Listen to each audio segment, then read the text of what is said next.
ya kalau ada yang lebih hitam dari kamu, bolehlah, kata dia gitu. Ntar kita lari-lari gitu kayak di film-film Korea kan. Ini karena di swab 19 kali berturut-turut, Dok, aku bilang. Halo teman-teman, selamat datang kembali di channel Daily Link di China. Teman-teman, di video kali ini aku mau menceritakan kisah pengalaman aku LDR sama suami aku sampai aku bisa kembali lagi ke China. Nah, bagaimana kisah dan pengalaman aku? Simak dan ikuti terus video aku sampai selesai, teman-teman. Jadi di tanggal 15 bulan 11 di tahun 2020, aku terpaksa harus pulang ke Indonesia, teman-teman, karena waktu itu visa sama paspor aku masa berlakunya udah mau habis. Jadi mau nggak mau dengan berat hati aku harus pulang ke Indonesia. Aku tahu sih suami aku juga sedih, tapi sama dia tuh nggak ditunjukin karena ya namanya cowok kan gengsinya gede, teman-teman ya. Tapi aku tahu banget kalau dia tuh berat banget untuk ngelepas aku pulang ke Indonesia gitu. GR. Tapi sebenarnya aku sama suami aku LDRan itu tuh biasa, teman-teman, karena suami aku tuh bukan tipe cowok yang romantis gitu, yang bisa mengungkapkan cinta dengan kata-kata yang gombal-gombal gitu, nggak bisa. Suami aku tuh orangnya tuh to the point. Dia kalau nggak suka ya nggak suka, kalau dia cinta pun dia nggak bisa ngomong I love you atau gimana gitu, nggak bisa dia, teman-teman. Terus nggak terasa udah nunggu-nunggu tuh udah 1 tahun lebih, teman-teman. Selama masa-masa LDR itu suami aku juga setia ya, nungguin, terus udah gitu kasih aku support. Terus kita telepon-teleponan, tanya kabar tiap hari, pasti video call lah, tanya kabar. Setelah itu ada 1 hari aku sakit dan gak enak badan. Terus dia dari China gitu kirimin obat buat aku ke Indonesia. Udah gitu papa mamanya itu juga hubungin aku juga, nanya-nanya kabar. Nah paling sering sih mamanya ya, kadang 2 hari sekali, 3 hari sekali nanyain aku kabar. Terus nanyain aku kapan pulang terus. Aku tuh kalau ditanyain kayak gini jadi bingung jawabnya gitu, teman-teman, karena peraturannya tuh masih ketat banget. Jadi aku tuh paling jawab iya secepatnya, iya secepatnya. Jadi waktu aku pulang itu kan mereka udah melewati 2 kali Imlek. Jadi mereka tuh pikirnya udah 2 tahun aku nggak pulang. Padahal itu kalau dihitung sebenarnya baru 1 tahun lebih, teman-teman. Terus aku waktu itu ada rasa takut banget dan khawatir banget waktu mamanya suka sering tanya kapan pulang, kapan pulang. Takutnya tuh dia tuh nggak sabar nungguin terus jodohin anaknya tuh sama wanita lain gitu. Ini ada cerita lucu nih, teman-teman. Aku sempat tanya sama suami aku tanya ke dia, kalau seandainya papa sama mama kamu kenalin kamu ke perempuan lain gitu, terus suruh kamu menikah sama perempuan itu, kamu mau nggak? Atau kamu tetap nunggu aku apa gimana? Aku sempat tanya dia kayak gitu. Pertama dia jawab nggak tahu, teman-teman. Terus aku paksa dia kan, ayolah jawab. Kata dia apa, teman-teman, tahu nggak? Dia bilang, ya kalau ada yang lebih hitam dari kamu, bolehlah, kata dia gitu. Iya, aku kan jadi gimana gitu, kita kan jauh, mau nonjok nggak bisa gitu kan. Terus mau jitak juga nggak bisa. Aduh, jadi aku bukannya marah malah aku ngakak ketawa, teman-teman. Aku lupa nih belum ceritain. Jadi dia tuh waktu pertama kali ketemu aku, ngelihat aku gitu kan di bandara, dia bilang katanya, kamu kok hitam banget, kamu orang negro ya. Masa dia bilang aku orang negro, teman-teman. Terus aku sempet ngeliatin dia gitu kan, pengen marah tapi kan pertama kali ketemu gitu ya, jadi mesti jaim gitu, jaga image gitu.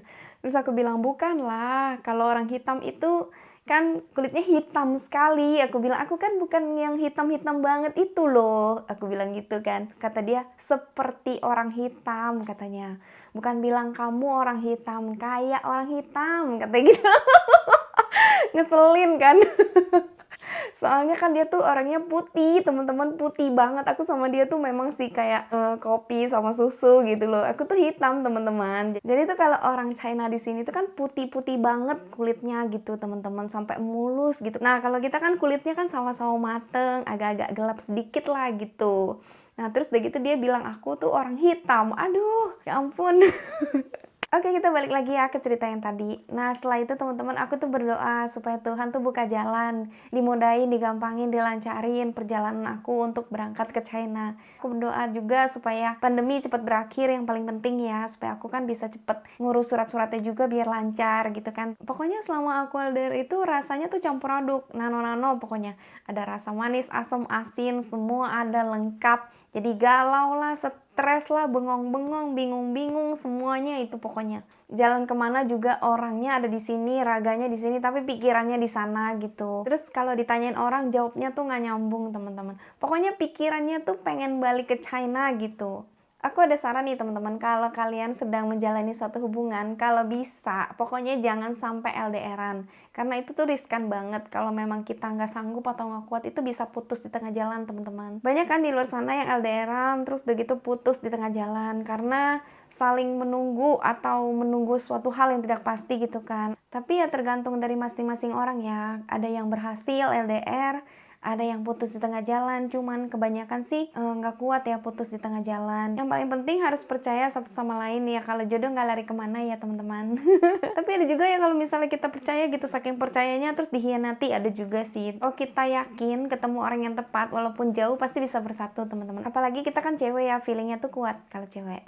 Cuma ya balik lagi, kita manusia hanya bisa berusaha, tapi Tuhan yang menentukan semuanya. Kita harus yakin kalau Tuhan itu pasti kasih yang terbaik buat kita. Sampai pada akhirnya penantian yang sangat panjang yang aku nanti-nanti, akhirnya aku dapat kabar baik. Apply visanya jadi lebih dipermudah, terus penerbangan juga udah pada banyak yang dibuka, dan harganya itu lebih murah daripada sebelumnya. Kalau sebelumnya itu kita berangkat ke China itu kurang lebih 50.000 yuan sampai 60.000 yuan. Bahkan yang aku dengar ada yang sampai 80.000 yuan teman-teman untuk one way ya, sekali jalan. Jadi tuh pas aku berangkat harga tiketnya tuh di tengah-tengah 20.800 yuan. Walaupun itu masih agak mahal ya teman-teman, karena harga normalnya itu 2.000 sampai 4.000 yuan. Jadi itu aku bersyukur banget, ternyata Tuhan tuh menjawab doa-doa aku teman-teman. Nah setelah itu aku kasih tahu suami aku kalau misalnya harga tiketnya sekian, dan dia langsung dengan gercepnya dia langsung transfer duitnya ke aku, terus suruh cepat-cepat beli tiket. Terus aku bilang, apa enggak kita tunggu bulan depan ya, barangkali bulan depan lebih murah lagi. Kata suamiku, jangan, udah nggak apa-apa, uang masih bisa dicari, kalau kesempatan kan nggak datang 2 kali katanya. Oh iya bener juga sih, jadi aku langsung pesen tiket sama temen aku. Aku beli tiketnya di bulan 8 tanggal 29 di tahun 2022 teman-teman. Nah, aku tuh langsung siap-siapin koper apa segala macem kan, makanan yang mau dibawa, oleh-oleh. Jadi teman-teman, dengan segala proses dan penantian yang sangat panjang, akhirnya aku bisa berangkat ke China. Waktu aku berangkat ke China itu di Indonesia, di karantina 3 hari di hotel. Nah, di karantina 3 hari itu aku tuh video call terus sama suami aku, karena kan aku takut ya sendirian di hotel gitu. Hotelnya juga agak-agak gimana gitu kan, agak angker. Jadi aku komunikasi terus untuk ngilangin rasa takut. Setelah itu aku cerita-cerita sama suami aku bilang nanti kalau sesampainya di China, setelah aku selesai karantina kan, ceritanya kan kamu lihat nih aku dari jauh, ntar kita lari-lari gitu kayak di film-film Korea kan, terus kita pelukan gitu. Terus dia bilang apa? Kun. Kun itu tuh kayak artinya tuh sana sana sana atau go away gitu loh. Maksudnya tuh nggak mau gitu ya. Aku bilang, ya jangan dong, kita kan udah lama banget kan nggak ketemu. Terus aku tuh pengennya tuh kayak di film-film Korea, jadi dari jauh gitu kan. Terus lari-lari gitu, terus dipeluk sambil muter-muter gitu kan. Nah, aku tuh pengen kayak gitu teman-teman. Dia tuh orangnya nggak bisa romantis teman-teman, jadi tuh mesti dipaksa. Akhirnya aku bilang, yaudah kalau nggak mau kayak gitu peluk aja erat-erat gitu kan, udah kayak balon gitu dipeluk erat-erat. Setelah itu yang paling dinanti-nanti teman-teman, akhirnya aku berangkat ke China, dan sesampainya aku di China aku diarahin ke jalur karantina teman-teman. Jadi itu mereka tuh udah terkoordinir banget deh, rapi banget, jadi semua itu udah dipersiapkan sama mereka, dari jalurnya, terus ngecap paspor apa segala macam, itu semua tuh udah rapi banget. Setelah itu aku karantina 7 hari di hotel, terus setelah keluar 3 hari di rumah. Nah pas 7 hari di hotel itu tuh tiap hari kita di swab. Padahal kita turun pesawat itu udah langsung di swab sama mereka, tapi sampai hotel kita di swab lagi. Nah sampai pada akhirnya setelah aku selesai karantina 7 hari di hotel, aku dijemput sama tim penanganan COVID di daerah tempat suami aku tinggal teman-teman. Jadi jarak dari hotel karantina sampai di tempat suami aku itu kurang lebih 1,5 jam. Nah aku tuh nggak langsung dianterin sama tim penanganan COVID-nya, tapi mobil yang nganterin aku sampai depan rumahnya suami aku itu udah nunggu di sana. Dan aku kaget, ternyata aku dijemput sama ambulans teman-teman. Aku bilang, ini yang jemput aku ya mobil ini? Iya, kamu langsung naik ini ya. Karena aku kan belum nikah, jadi dia bilang nanti dianterin sampai rumahnya pacar kamu. Aku bilang, oh iya. Terus aku bilang kan sama suami aku bilang, ini aku dijemput sama ambulans loh. Aku bilang, hah kok bisa naik ambulans? Katanya, iya aku juga nggak tahu nih kenapa. Jadi aku tuh di situ tunggu pakai masker kan. Aku tuh kayak bawa penyakit gitu. Mereka tuh tertutup banget kan, sampai aku tuh mau tanya sama mereka udah sampai mana, karena aku pakai masker kan. Katanya nggak boleh dibuka sampai aku sampai di rumahnya suami aku. Aku bilang, boleh nggak aku minum? Terus kata mereka, boleh minum aja gitu. Akhirnya aku minum kan, karena aku tuh udah haus. Terus sebenarnya waktu di hotel hari kelima itu tenggorokan aku sebenarnya udah nggak enak, tapi aku terus kumur pakai air garam kan teman-teman. Soalnya aku takut kalau misalnya kedeteksi sama mereka itu COVID gitu. Jadi tuh aku kumur-kumur terus teman-teman pakai air garam kan. Terus sesampainya di rumah suami aku, kita mesti karantina lagi teman-teman. Setelah 7 hari karantina di hotel, tambah 3 hari karantina di rumah. Karena suami aku kan ada rumah lagi, jadi mereka sekeluarga, papa mertua aku, suami aku sama abangnya pergi tinggal di rumah yang satunya. Jadi aku di sini sendirian teman-teman. Aku tuh belum bisa ketemu sama mereka karena aku kan belum selesai karantinanya kan. Nah aku tuh udah kesel banget gitu teman-teman karena capek banget kan. Terus pas aku sampai rumah sebenarnya suami aku tuh udah nunggu di pojok sana. Terus dia bilang ini aku di sini nih, dia bunyiin klakson kan dari jauh gitu. Terus aku tuh seneng banget gitu kan. Nah setelah sampai depan pintu aku di swab lagi teman-teman. Padahal pas mau keluar dari hotel itu aku udah di swab. Sampai di rumah suami aku di swab lagi sama mereka. Jadi total dari pertama kali aku berangkat di Indonesia sampai aku di China, swabnya itu kurang lebih ada 19 kali. Udah gitu, setelah aku selesai di swab, aku masuk dan suami aku bilang, udah ya aku pergi dulu. Karena kan nggak bisa ketemu dulu kan. Aku bilang, oke ya udah bye-bye. Setelah itu aku mandi, beres-beres. Nggak berapa lama suami aku telepon. Katanya, bubur kamu udah aku cantelin ya di depan pintu. Nanti kamu turun ke bawah aja ambil gitu. Jadi disiapin bubur buat aku. Aku bilang sama dia, kayaknya tenggorokan aku nggak enak nih. Aku bilang, gimana ya? Dia bilang, ada panas nggak? Kata dia.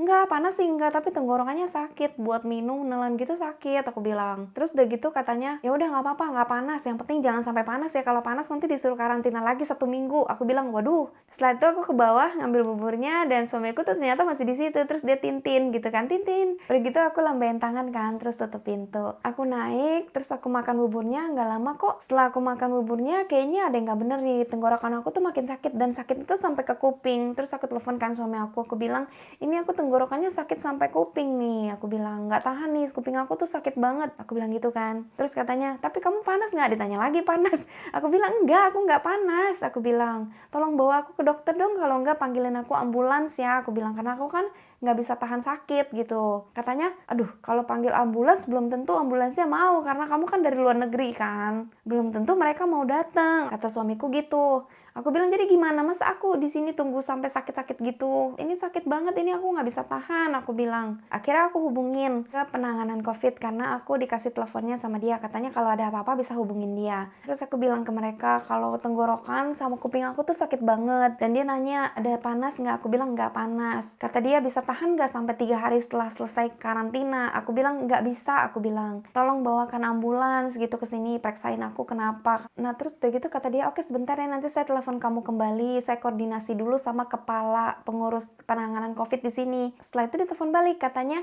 kamu bisa hubungin pacar kamu nggak?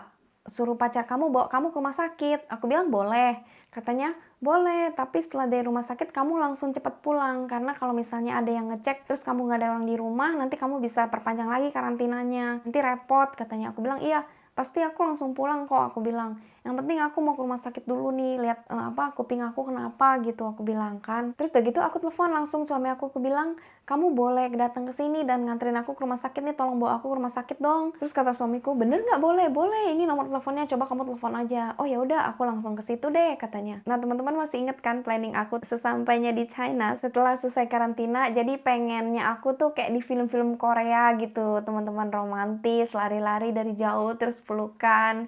Ternyata apa yang direncanakan itu nggak sesuai dengan yang diimpikan. Setelah sampai di rumah sakit, dokter bilang aku kena radang tenggorokan dan dokternya itu kaget. Katanya, kamu kok tenggorokannya sampai merah seperti ini? Kenapa? Katanya. Aku bilang, ini karena di swab 19 kali berturut-turut, dok. Aku bilang, hah, kenapa kok 19 kali berturut-turut di swab? Kata dokternya kan. Terus aku bilang, karena aku dari luar negeri harus melewati proses seperti itu baru aku bisa sampai di sini, dok. Aku bilang. Terus kata dokternya, oh iya benar, itu memang harus diikutin, itu sudah prosedurnya ya, katanya.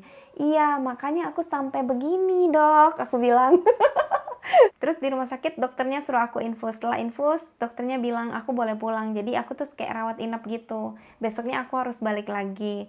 Nah, setelah itu suami aku nganterin aku pulang ke rumah, karena aku kan lagi sakit, jadi kita agak jaga jarak teman-teman. Soalnya takutnya dia ketularan, karena dia kan mau bantu papanya jaga toko, takut nanti kalau sakit nggak ada yang bantu gitu. Setelah itu hari kedua aku dijemput lagi sama suamiku dan dianterin ke rumah sakit yang semalam.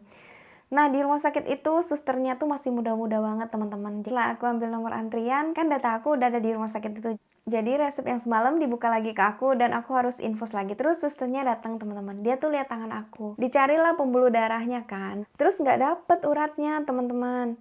Nah, dia bilang ke aku, katanya kamu udah mandi belum? Aku bilang aku udah mandi lah, aku bilang. Mungkin ya dia lihat tangan aku tuh hitam. Jadi dia tanya aku udah mandi belum, ya ampun. Terus tuh ditepuk-tepuk, katanya susah nih cari pembuluh darah kamu, katanya sabar ya. Aku bilang iya. Dalam hati kan keki gitu, masa dibilang aku belum mandi, ya ampun.